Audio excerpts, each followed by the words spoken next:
कशासाठी आले होते माझ्याकडे, मला काय काय त्रास होतं ते सगळं सांगायचं.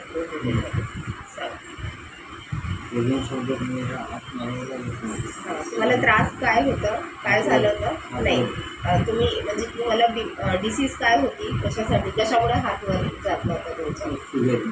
शुगरमुळे. आणि काय झालं होतं, ऑपरेट झालं होतं ना तुमच्या? कसलं ऑपरेशन झालं होतं? बायपास झालं होतं.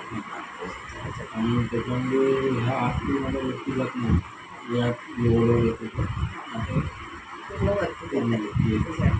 आधी किती वरती जात होतं? काय काय त्रास होता तुम्हाला जेव्हा हात वरती जात नव्हता? हात पूर्ण दुखायचा आणि डोकं पण दुखायचं, ते पण दुखणं. रात्री झोप येत होती तेव्हा? नाही, रात्री पण झोप येत नाही. त्या साईडला झोपले तर त्रास होतो. आता रात्री झोप येते व्यवस्थित? रात्री झोप येते आणि दुखत दुखत नाही. वरती पूर्ण कंप्लीट जाते आता? जाते पूर्ण जाते. ठीक आहे. आता तुम्ही समाधानी आहे ना, सॅटिस्फाईड आहे ना?